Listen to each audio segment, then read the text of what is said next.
Okay అన్న, hi అన్న. Hi. So Harihara Veeramallu trailer ఇప్పటి వరకు మన తెలుగు సినిమా ఇండస్ట్రీలో టాప్ పొజిషన్ లో పుష్ప 2 ఉండేది వ్యూస్ పరంగా. ఇప్పుడు హరిహర వీరమల్కి 24 hours లో 48 millions వచ్చాయి.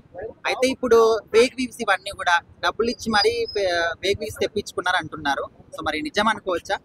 అవుననే అనిపిస్తుంది. ఎందుకంటే హరిహరాలు వీరమల్లు ట్రైలర్ రిలీజ్ డేట్ సంగతి కానీ, ఎక్కడ రిలీజ్ అసలు యూట్యూబ్ ఈ టైం రిలీజ్ అయిద్దని సంగతి కానీ, దానికి ఒక బజ్ కానీ ఇవన్నీ చూస్తుంటే అసలు బజ్జే లేని సినిమా ఇంత వ్యూస్ రిలీజ్ అయినాక ట్రైలర్ రిలీజ్ అయిన 24 hours లో పుష్ప 2ని క్రాస్ చేసింది అంటున్నారు.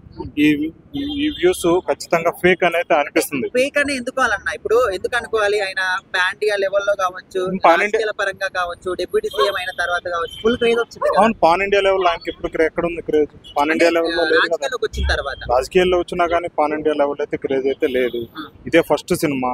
ట్రైలర్ లోనే అంటే దీని మీద హైప్ సృష్టించడానికి ఇలా ఫేక్ వ్యూస్ ఏమన్నా సృష్టించారా? మన దిల్ రాజు కూడా అన్నాడు, దీన్ని ఒరిజినాలిటీగా మన వ్యూస్ మనం వస్తే సినిమాని ఎలా ప్రమోట్ చేసుకోవాలి, ఎక్కడ మైనస్ ఉంది ఎక్కడ ప్లస్ ఉంది తెలుసుకోవచ్చు అని మంచి సందేశం ఇచ్చాడు.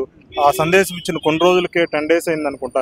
ఇప్పుడే ఇది ఫేక్ వ్యూస్ లాగా 100% నాకైతే అనిపిస్తుంది. పవన్ కళ్యాణ్ గారికి ఫేక్ వ్యూస్ తెప్పించుకోవాల్సిన అవసరం ఏముందని అనేది పవన్ కళ్యాణ్ కి అవసరం లేకపోవచ్చు, ఆ మూవీ టీమ్ కి అవసరం ఉంటుంది కదా. మూవీ పవన్ కళ్యాణ్ యాక్ట్ చేసి తన రెమ్యూనరేషన్ తీసుకొని పోతాడు. తన జస్ట్ సోషల్ మీడియాలో కూడా ప్రమోట్ చేసినట్టు దాఖలు ఎక్కడ ఇంతవరకు కనిపించలేదు. కాబట్టి పవన్ కళ్యాణ్ అవసరం ఉండదు, అది సినిమా టీమ్ కి అవసరం. సినిమాలో నటించే యాక్టర్లకి, నిర్మాతలకి, వీళ్ళకి అవసరం ఉండొచ్చు. ఏదైతే ఆ వ్యూస్ మాత్రం ఫేక్ అనిపిస్తుంది. ఎందుకంటే సినిమా మీద అంత బజ్ లేదు.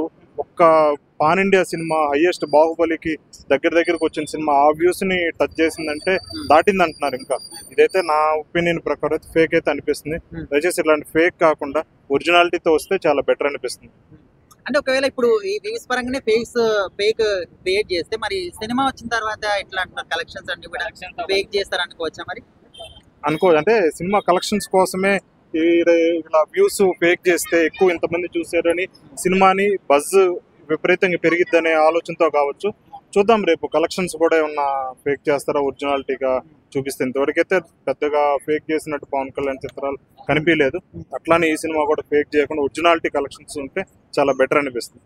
పవన్ కళ్యాణ్ దీనికి సంబంధించింది వాళ్ళ మూవీ టీంకి ఎక్స్ప్లెయిన్ చేయాల్సింది కోరుతున్నాం. ఇలా వద్దు, మన ఒరిజినాలిటీతో రావాలని చెప్పి పవన్ కళ్యాణ్ ఏదైతే వాళ్ళ మూవీ టీంకి చెప్తాడో దాన్ని ఫాలో అవుతారు. అలా కాకుండా దాన్ని పవన్ కళ్యాణ్ కూడా పట్టించుకోకుండా ఉంటే మాత్రం దీన్ని మరింత ఫేక్ని మరింత ప్రమోట్ చేసిన వాడుగా ఇండైరెక్ట్గా పవన్ కళ్యాణ్ అవుతాడు. కాబట్టి ఇలాంటిది ఒరిజినాలిటీతో రండి హరిహర వీరమల్లుకి. ఇప్పుడైతే బజ్ వచ్చింది, కొంచెం బజ్ క్రియేట్ అవుతుంది. ఖచ్చితంగా కలెక్షన్స్ ఎంతో ఒకట రికార్డ్స్ అనేవి కొట్టాలని కోరుకుంటున్నాం. థ్యాంక్స్.